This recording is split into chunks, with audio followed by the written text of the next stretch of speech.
Long ago, in a wonderful castle on a mountain of splendor, a beautiful princess was born.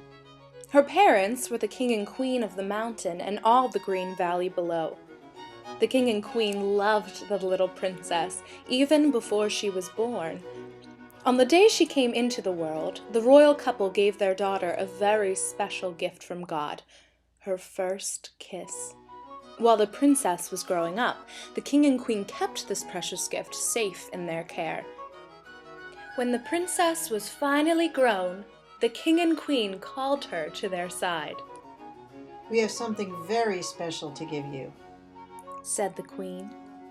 Up, up, up the royal family went to a secret room in a tower of the castle. On an elegant table in the center of the room was the same gift given to the princess long ago, the kiss. "God gave this gift to you on the day you were born," said the queen, "because he loves you so dearly." "And now this kiss is yours to keep," continued the king, "or to give away as you see fit." The princess stared in amazement. She had never before received such a wonderful present. "But use wisdom, my daughter," warned the king, "and save your kiss for the man you will marry. Never part with it for the sake of a stranger." The wise little princess took her father's words to heart and kept the kiss safe in the castle tower. But there were many days when she went up to gaze at her precious possession. She wondered how she could ever give it up. Finally, there came a day when suitors began to appear, asking for the princess's hand in marriage.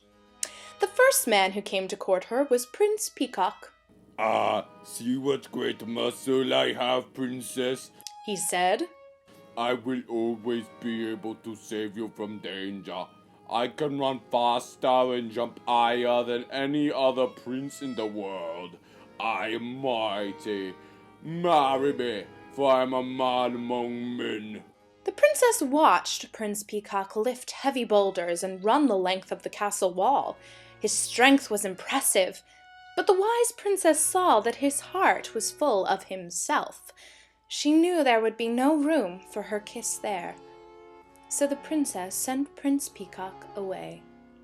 The next day, Prince Romance came to visit the princess. He bought dozens of roses and boxes of chocolates. "I can take you to far-off places, princess," he said. "We will eat the choicest foods. We will see marvelous sights. Marry me, princess. Every day will seem like a honeymoon if you are with me." The princess thought about what Prince Romance had said. It sounded very interesting and exciting, but the wise princess knew that honeymoons and wonderful feelings could not last forever. This prince would soon lose interest in her kiss. The princess turned Prince Romance politely away. On the following morning, Prince Treasure Chest came to call. He brought gifts of gold, jewels, and costly silken robes. "See the presents I bought you, princess. You will never lack for fine clothes.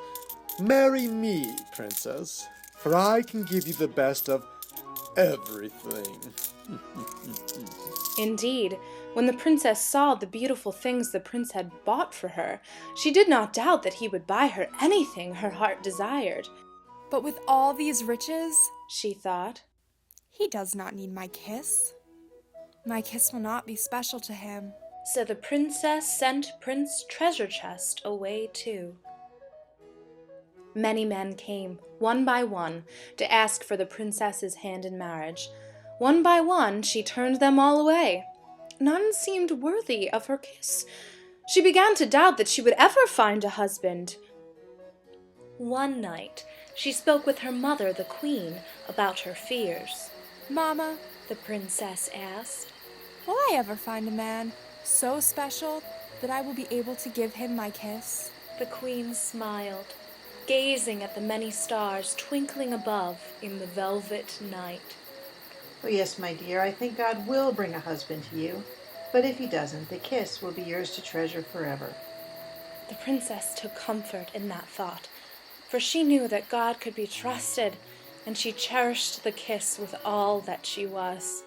The next day, a common man came to the castle. He asked to see the princess. The man was dressed in farmer's clothes and did not look like the suitors who had lately come to call. Strong and handsome, his hands were rough from working in the king's fields, and his face was tanned from the sun. Who's he?